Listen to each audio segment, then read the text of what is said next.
तो जैसा कि लास्ट एपिसोड में हम लोगों ने देखा था कि योंग फाई वो डोंग डोंग के साथ लाइट चर्च के अंदर घुस जाता है, मगर वहां पे उसे दिखाई देता है कि मेंग लियार और हुन टियानडाओ वो लोग भी वहां पर मौजूद हैं और वो लोग भी सेम वही आर्टिफैक्ट चुराने के लिए आए हैं। मगर इतने में उन लोगों के सामने लाइट चर्च के कुछ एल्डर्स अपीयर होते हैं। मगर दूसरी तरफ हम लोगों ने डोंग डोंग को भी देखा था। डोंग डोंग अंदर से वो आर्टिफैक्ट चुरा कर बाहर निकलता है तो वो लोग फौरन से वहां से भाग जाते हैं, जिसके बाद लाइट चर्च के लोग उनके पीछे पड़ जाते हैं। तो वहां पर उन लोगों के बीच में काफी ज्यादा घमासान लड़ाई शुरू होती है, क्योंकि न सिर्फ लाइट चर्च के लोग मौजूद थे बल्कि डार्क चर्च से भी लोग आए थे।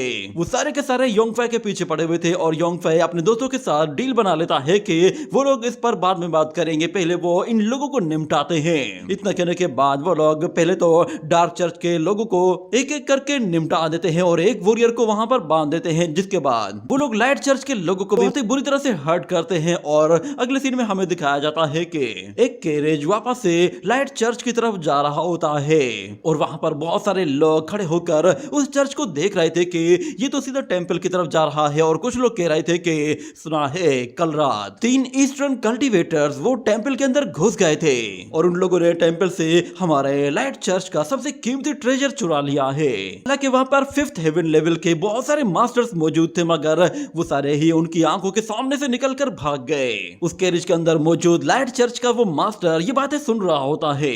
वो लोग कह रहे होते हैं कि हम ईस्टर्न चर्च के लोग कुछ ज्यादा ही ट्रेजर्स को स्टोर करने में अपना टाइम बर्बाद करते हैं। इतने सालों से हम लोगों ने ना जाने कितने ही मैजिकल आर्टिफैक्ट्स और क्रिस्टल्स जमा किए थे।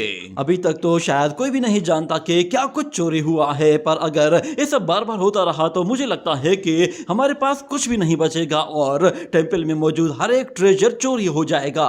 एक सोल्जर फौरन से जाते हुए उस कैरेज का दरवाजा खोलता है तो उसके अंदर से वो ओल्ड मैन बाहर निकलता है, जो कि काफी ज्यादा जख्मी हालत में था। उसकी यह हालत देखते हुए एक बंदा कहने लगता है कि बाय द वे मुझे एक बात समझ में नहीं आ रही कि आखिर वो सारे के सारे एक साथ यहाँ पर क्यों आए थे। एक तरफ डार्क चर्च था और दूसरी तरफ ईस्टर्न कल्टीवेटर्स, उन सबको ऐसा क्या मालूम था। मगर दूसरी तरफ वो ओल्ड मास्टर कह रहा होता है कि लगता है यहाँ पे हर जगह बहुत सारी बातें फैलना शुरू हो गई हैं ताकि लोगों को कंफ्यूज किया जा सके।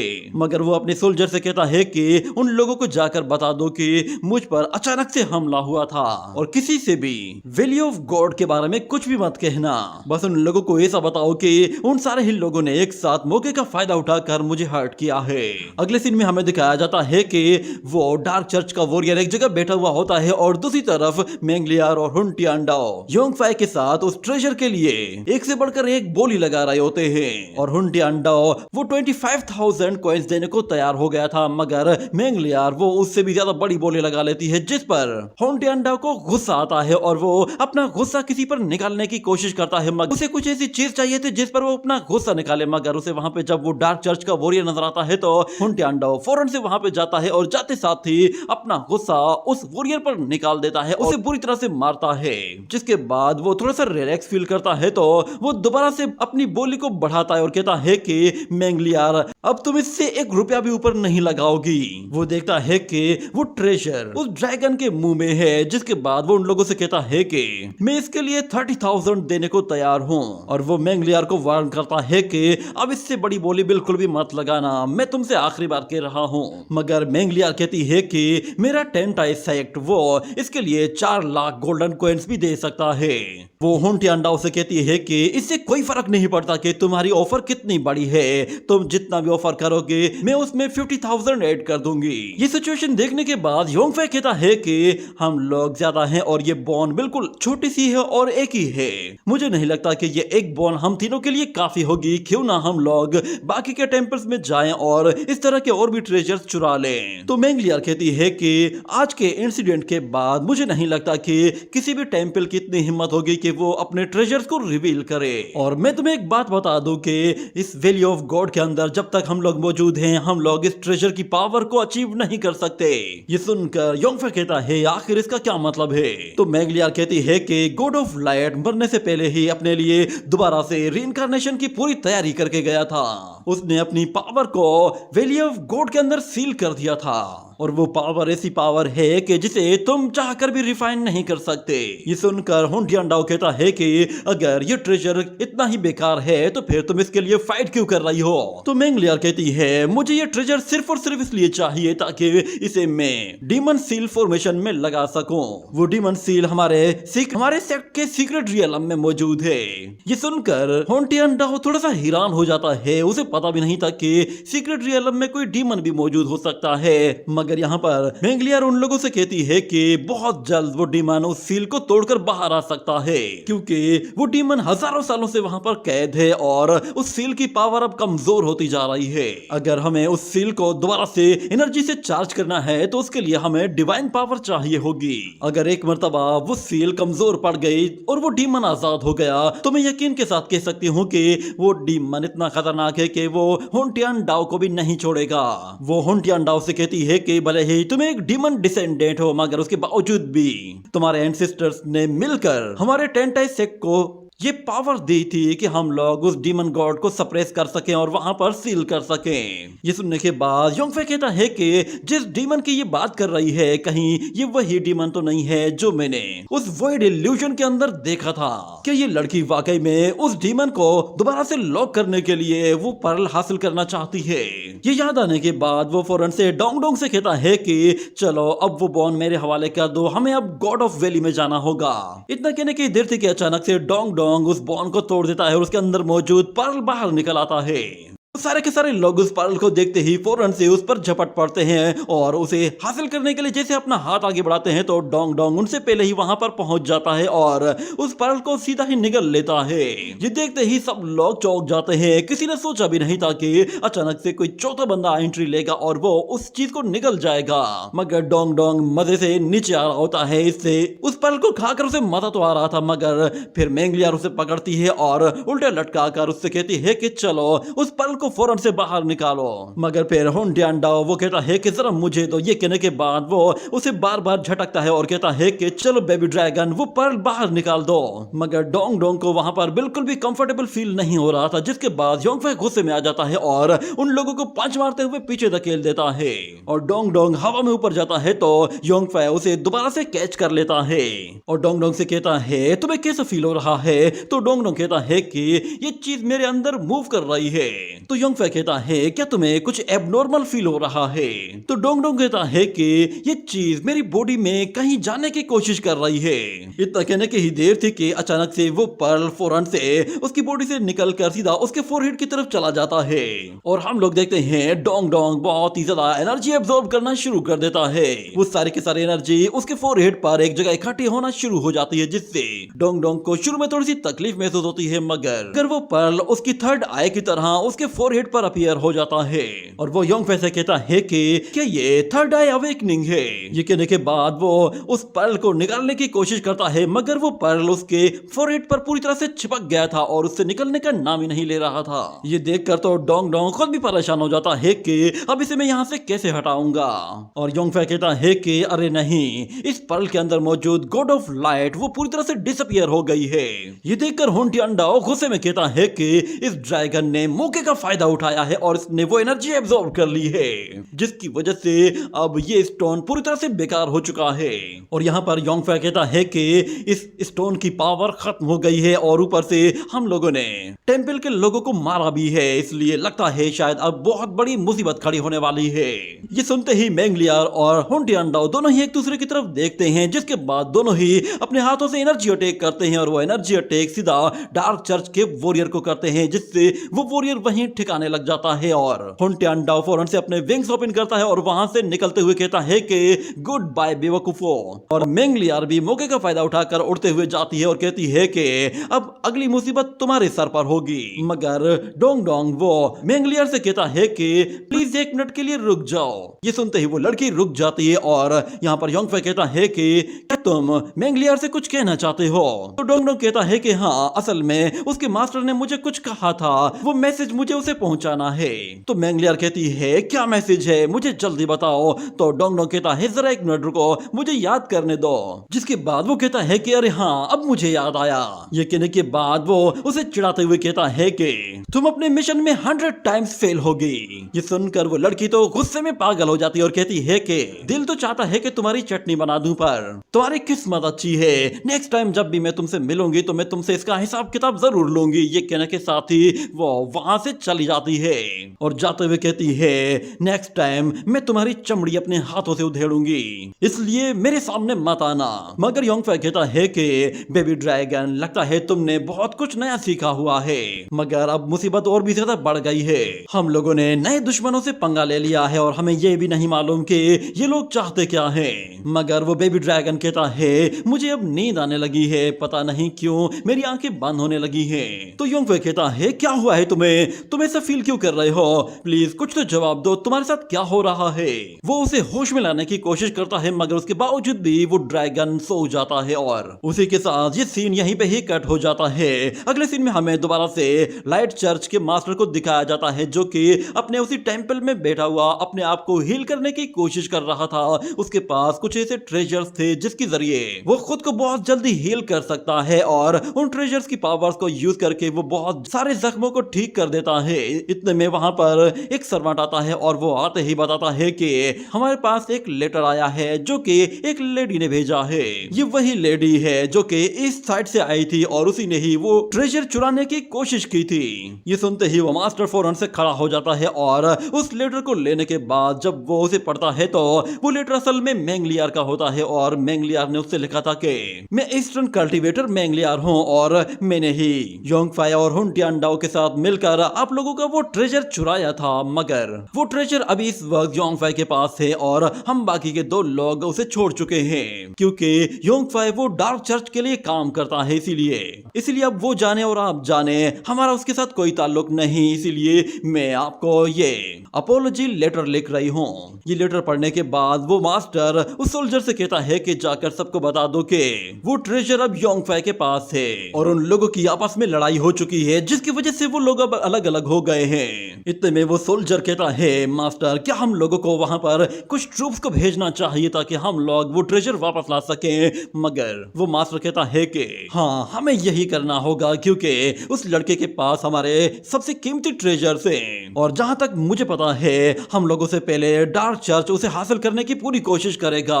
वो सोल्जर से कहता है कि फौरन से पूरे शहर में ये न्यूज फैला दो कि हम लोग अपनी मिसअंडरस्टैंडिंग की वजह से बाकी लोगों को माफ करने के लिए तैयार हैं और हम लोग उन्हें माफ करने के लिए उनसे कांटेक्ट भी करेंगे। ये सुनकर वो सोल्जर वहां से चला जाता है मगर वो एल्डर कहता है कि ये लड़की बहुत ही चालाक है, इसने बहुत ही अच्छा मूव खेला है, उसने जानबूझकर ये अपोलॉजी लेटर पब्लिकली सेंड किया है ताकि हमें कोई एक्शन लेने का भी टाइम ना मिले और ऊपर से इसने मेंशन भी नहीं किया है कि ये लड़की है कौन और ऊपर से ये हमारे गॉड ऑफ लाइट की रीइंकार्नेशन के बारे में इतना कुछ कैसे जानती है।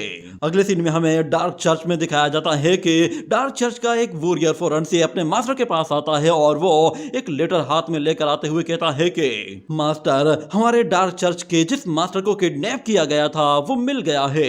उसकी इंफॉर्मेशन हमें एक रेड हेयर वाले ईस्टर्न कल्टीवेटर ने दी है। उस बंदे का कहना है कि हमारे उस मास्टर को मारने वाला बंदा वो असल में योंगफाई है और वो डिवाइन बोन भी उसी बंदे के हाथ में है।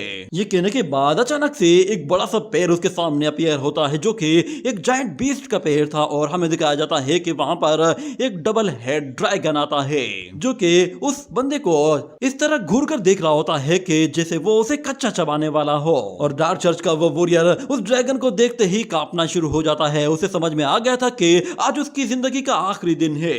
इतने में वो ड्रैगन उसके सामने बहुत ही जोर से धाड़ता है और हमें एक और मास्टर की आवाज सुनाई देती है। वो मास्टर उस वॉरियर से कह रहा होता है कि तुम सारे के सारे लोग बिल्कुल बेकार हो, तुम सारे लोग इतने एक साथ मिलकर भी एक छोटा सा ट्रेजर उन लोगों से नहीं छीन पाए, तुम लोगों की इस हरकत की वजह से मेरे डार्क चर्च का नाम पूरी तरह से मिट्टी में मिल गया है। तुम लोग इसकी सजा के हकदार हो, इसीलिए तुम्हें अभी इसी की सजा दी जाएगी। ये कहने के साथ ही हम देखते हैं कि वो ड्रैगन उस वॉरियर को कच्चा ही चबा जाता है और वो डार्क चर्च का मास्टर उठकर वहां से चला जाता है। और फिर वो कहता है कि अच्छा तो वो एक ड्रैगन नाइट है। हम भी देखते हैं कि वो कैसे ड्रैगन का शिकार करता है। योंगफे यहाँ पर भाग रहा होता है और वो कहता है कि दो लोग मेरे पीछे आ रहे हैं और एक बंदा एक वेपन के पीछे छुपा हुआ है और एक बंदा अभी भी कहीं पे छुपा हुआ है, मैं उसे फील कर पा रहा हूँ। इतने में उसके पीछे मौजूद एक वॉरियर एक फॉर्मेशन क्रिएट करता है और उस पर बहुत सारे आइस स्टोन्स थ्रो करता है, जिससे योंगफे अपने आप को बचाते हुए वहां से तेजी से भागता जा रहा था। और साथ में योंगफे कहता है कि पहले इन लोगों को एक साथ इकट्ठा करना होगा, जिसके बाद इन लोगों का काम तमाम किया जाएगा। इतना कहने की देर थी कि वो अचानक से एक फॉर्मेशन के अंदर आकर लॉक हो जाता है और वो देखता है कि वहां पर बहुत बड़े बड़े आइस स्टोन्स आते जा रहे हैं और वो उसे चारों तरफ से कवर करते जा रहे हैं। और देखते ही देखते योंगफे पूरी तरह से उस आइस फॉर्मेशन के अंदर फंस जाता है। मगर उस आइस फॉर्मेशन से निकलने के लिए वो अपनी डिमोनिक पावर को यूज करते हुए पूरी तरह से उस आइस स्टोन्स के टुकड़े टुकड़े कर देता है। और जो बंदा उस फॉर्मेशन को यूज कर रहा था, योंगफे उसे देखता है तो वो फौरन से उस पर अपनी डीमन पाल्म टेक्निक को यूज करते हुए उसे वहीं खत्म कर देता है। जिसके बाद वहां पर अचानक से बहुत सारे वॉरियर्स आना शुरू हो जाते हैं और योंगफे जब उन्हें देखता है तो वो फौरन से अपना स्पीयर बाहर निकाल लेता है। उसे पता चल गया था कि इतने लोगों से बचना मुमकिन नहीं होगा, इसीलिए उन्हें खत्म करना ही बेस्ट ऑप्शन है। इसीलिए वो तेजी से आगे बढ़ते हुए अपने सामने आने वाले उन वॉरियर्स को चुन चुन कर मारना शुरू कर देता है। जो भी उसके सामने आता है वो उसे चुटकियों में खत्म कर देता है। योंगफे की स्पीड और स्ट्रेंथ बहुत ज्यादा होती है, जिसकी वजह से उन लोगों को योंगफे की बराबरी करना तक बहुत ज्यादा मुश्किल लग रहा था। मगर जब योंगफे वो अपने स्पीयर की मदद से सब लोगों को निपटाता है और वो सामने मौजूद 5th लेवल के वॉरियर की तरफ आगे बढ़ता है और उसे पंच मारता है, तो वो सामने वाला वॉरियर इतना ताकतवर होता है कि वो उस अटैक को रोक लेता है। ये देखकर योंगफे उसे पुश करने की भी कोशिश करता है, मगर उसका कोई फायदा नहीं होता। उल्टा वो वॉरियर अपने पंच के जरिए योंगफे को वापस पीछे धकेल देता है। ये देखने के बाद योंगफे को समझ में आ जाता है कि वो इसका भी मुकाबला नहीं कर पाएगा, इसीलिए वो फौरन से वहां से उन लोगों को कहीं और ले जाने की कोशिश करता है। ये देखकर वो सारे ही लोग उसके पीछे पड़ जाते हैं और दूसरी तरफ योंगफे भागते हुए कहता है कि पता नहीं ये बेबी ड्रैगन कब होश में आएगा। और वो साथ में मेंगलियर के बारे में भी कह रहा होता है कि अगर मेंगलियर को एक डिवाइन स्टोन ना मिला तो वो फ्यूचर में मेरे लिए इसी तरह की मुसीबतें खड़ी करती रहेगी। इतना कहने के बाद वो एक खाई से छलांग लगाता है तो अचानक से नीचे से वो डबल हेड ड्रैगन बाहर निकल आता है, जो कि योंगफे को मारने ही वाला था, मगर योंगफे उससे निकल जाता है। ये देखने के बाद वो ड्रैगन उसके ऊपर फायर एंड आइस एनर्जी के साथ हमला करना शुरू कर देता है, जो कि आग के गोलों की तरह उसके ऊपर बरस रहे होते हैं। और उस ड्रैगन के ऊपर मौजूद वो मास्टर उससे कह रहा होता है कि बेहतर है कि हार मान जाओ, तुम उसे ज्यादा देर तक होल्ड नहीं कर सकते। मगर योंगफे यहाँ पर अपनी डीमन हैंड टेक्निक को यूज करते हुए उस ड्रैगन को पकड़ता है और फौरन से वहां से काफी ऊपर आ जाता है और उस ड्रैगन को मारने के लिए अपनी ड्रैगन नाइट टेक्निक को यूज करता है, जिसके साथ वो स्पीयर को इतनी जोर से थ्रो करता है कि वो सीधा उस ड्रैगन को जाकर हिट करता है, जिससे वो ड्रैगन उस डार्क चर्च के वॉरियर के साथ ही नीचे जा गिरता है। योंगफे को लगा कि वो ड्रैगन खत्म हो जाएगा, मगर वो तो पल भर में ही दोबारा से खड़ा हो जाता है और वापस से ऊपर आ जाता है और उसकी ताकत काफी ज्यादा बढ़ चुकी होती है, जिसके साथ वो बहुत ही तेजी से पलट कर आता है और योंगफे पर जैसे अटैक करने वाला होता है तो योंगफे अचानक से अपनी डिमोनिक पावर्स को अवेकन कर लेता है, जिसके साथ वो सिर्फ अपने एक हाथ के साथ ही उस ड्रैगन को होल्ड कर लेता है। जब वो ड्रैगन अपना जोर लगाता है तो योंगफे भी यहाँ से अपने दोनों हाथों के साथ जोर लगाना शुरू कर देता है। दोनों ही अपना पूरा जोर लगा रहे थे, उसके बावजूद भी कोई भी आगे नहीं बढ़ पा रहा था, मगर अचानक योंगफे वो अपनी एनर्जी को एकदम ऐसे रिलीज करता है कि जिससे वो उस ड्रैगन को वापस पीछे धकेल देता है। और उस ड्रैगन के ऊपर मौजूद वो वॉरियर कहता है कि बच्चे, मैं तुम्हें काफी टाइम से ऑब्जर्व कर रहा हूँ, तुम काफी टैलेंटेड हो। ये सुनते ही योंगफे वहां से दोबारा से भागता है और वो मास्टर उससे कहता है कि भले ही तुम काफी टैलेंटेड हो, मगर फिर भी तुम्हारी स्ट्रेंथ वो काफी तेजी से खत्म होने लगी है, तुम ज्यादा देर तक सरवाइव नहीं कर सकते। ऊपर से तुम्हारा वो छोटा सा बेबी ड्रैगन वो भी तो कोमा में जा चुका है, इसलिए तुम चाह कर भी ज्यादा दूर नहीं जा सकते। ये सुनते ही योंगफे उससे कहता है कि अच्छा, तो अब समझ में आया, तुम लोगों को मेरे इस डिवाइन ड्रैगन से डर लगता है, यही वजह है तुम लोग छुपकर मुझे और मेरे इस डिवाइन ड्रैगन को ऑब्जर्व कर रहे थे। तुम लोगों ने इतने टाइम तक मुझे ऑब्जर्व किया पर मुझ पर कोई भी अटैक नहीं किया, मगर तुम लोग लोग जानते हो कि ये डिवाइन ड्रैगन क्या कुछ कर सकता है, इसीलिए तुम इसे मार नहीं सकते। ये कहने के बाद वो एक जोरदार पंच के साथ अपने आसपास मौजूद वॉरियर्स को उड़ा कर रख देता है और उस मास्टर से कहता है कि अगर तुम लोग खुद मरना चाहते हो तो फिर ठीक है, आ जाओ मेरे पीछे, मेरे पास तुम लोगों के लिए एक बहुत ही अच्छा सा सरप्राइज है। ये कहने के बाद वो उन लोगों को फौरन से माउंटेन्स की तरफ लेकर जाना शुरू करता है तो वो मास्टर कहता है कि इसका पीछा करो, ये सिर्फ हमें बेवकूफ बनाने की कोशिश कर रहा है। मगर हमें दिखाया जाता है कि योंगफाई वो उन लोगों को काफी दूर ले आता है और एक ऐसी जगह फंसा देता है जहां से वो लोग लेफ्ट राइट को नहीं निकल सकते। इतना देखने के बाद वो फौरन से उसी बेबी ड्रैगन को बाहर निकालता है और उस डबल हेड ड्रैगन की तरफ उसका मुंह करता है तो वो अचानक से अपने रियल फॉर्म में उस ड्रैगन को दिखाई देता है। उस डिवाइन ड्रैगन को देखते ही वो डबल हेड ड्रैगन इतना ज्यादा डर जाता है कि वो वहीं पर ही गिर जाता है और अपना मुंह छुपा लेता है। यहाँ पर योंगफाई दोबारा से उसी बेबी ड्रैगन को अपनी बॉडी के साथ एक कपड़े के साथ बांध देता है ताकि वो नीचे ना गिरे और वो डबल हेड ड्रैगन अपना मुंह छुपाए हुए होता है। उसमें इतनी भी हिम्मत नहीं थी कि वो डोंग डोंग की तरफ देख सके। मगर यहाँ पर डार्क चर्च का वो मास्टर कहता है कि तुम्हारे पास बाहर निकलने का कोई भी रास्ता नहीं है, इसीलिए बेहतर यही है कि वो ड्रैगन और वो पर्ल मेरे हवाले कर दो। तुम्हारे पास सिर्फ एक ही ऑप्शन है, मैं तुमसे वादा करता हूँ अगर तुम वो दोनों चीजें मुझे दे देते हो तो मैं तुम्हें इतनी आसान मौत मारूंगा कि तुम भी खुश हो जाओगे। ये कहने के बाद वहां पर वो बाकी वॉरियर्स भी आ पहुंचते हैं और वो भी यही बात कहते हैं कि फौरन से वो दोनों ट्रेजर्स हमारे हवाले कर दो। यहाँ पर उन लोगों की तादाद बढ़ती जा रही होती है। योंगफाई को उनसे लड़ने में थोड़ी सी दिक्कत आ सकती थी पर योंगफाई पहले से ही उनके लिए तैयार खड़ा था। वो उन लोगों से कहता है कि अब तुम सब लोग एक साथ यहाँ पे मौजूद हो तो तुम सबको एक साथ मारने में मजा आएगा।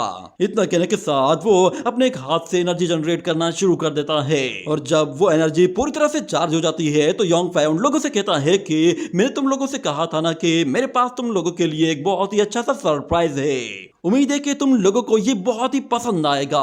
इतना कहने के बाद वो डीमन गॉड हैंड टेक्निक को यहाँ पर यूज कर देता है। उस जायंट हैंड को अपनी तरफ आते हुए देखकर वो सारे लोग बहुत ही ज्यादा डर जाते हैं और कहते हैं कि फौरन से इस अटैक को रोको। मगर वो हैंड इतना बड़ा होता है कि वो उस पूरे के पूरे एरिया को ही कवर कर चुका होता है और उसकी रेंज में जो भी आता है वो मारा जाता है और हर एक चीज डिस्ट्रॉय होना शुरू हो जाती है। यहाँ तक के वो 5th हेवन लेवल वॉरियर भी उसके सामने नहीं टिक पाता और वो डार्क चर्च का मास्टर उसे देखकर बिल्कुल हक्का बक्का हो गया था। देखते ही देखते वो हाथ जमीन पे आकर टकराता है जिससे हर एक चीज पूरी तरह से तितर बितर हो जाती है। अगले सीन में हमें दोबारा से योंगफाई के दोस्तों को दिखाया जाता है जो कि ईस्ट साइड से चलकर अब वेस्टर्न साइड पर आ गए थे और वो लोग योंगफाई की हेल्प करना चाहते थे। मगर इतनी दूर आने के बाद भी उन लोगों को योंगफाई कहीं भी दिखाई नहीं दिया था और एक वॉरियर कहता है कि योंगफाई पर एक साथ 4 5th हेवन लेवल वॉरियर्स ने हमला किया है, मेरे ख्याल से उसका बचना पॉसिबल नहीं होगा। वो अकेला 4 मास्टर्स को हैंडल नहीं कर सकता। और पीछे खड़ा हुआ एक और वॉरियर कहता है कि हम लोग उसे पिछले 10 दिन से ढूंढ रहे हैं मगर वो अभी तक नहीं मिला है, क्या लगता है कि हमें उसे और भी ज्यादा ढूंढना चाहिए। तो नानगोंग कहती है कितनी बदकिस्मती की बात है, मुझे एक बहुत ही अच्छा और हैंडसम प्रिंस मिल गया था मगर शायद वो मेरी किस्मत में नहीं था। इतना कहने की ही देर थी कि अचानक उन लोगों को एक धमाके की आवाज आती है और वो सारे के सारे एक तरफ पलटकर देखते हैं तो उन लोगों को वहां से काफी ज्यादा धूल मट्टी उड़ती हुई नजर आ रही होती है जिससे उन्हें पता चल जाता है कि वहां पर अभी किसी की शायद लड़ाई हुई है या फिर कोई शख्स मौजूद है जिसने वो एनर्जी ब्लास्ट किया है। मगर वहां इतनी ज्यादा धूल मट्टी होती है कि उन लोगों को कुछ दिखाई नहीं दे रहा था कि वो शख्स है कौन। मगर जैसे जैसे वो मट्टी और धूल खत्म होने लगती है तो उन्हें नजर आने लगता है कि उन लोगों के सामने कोई शख्स मौजूद है और फिर जब वो लोग क्लियरली देखते हैं तो उन्हें नजर आता है वो शख्स कोई और नहीं बल्कि योंगफाई है। वो उस अटैक में सरवाइव कर गया था और उसी के साथ ही ये एपिसोड यहीं पे ही एंड हो जाता है।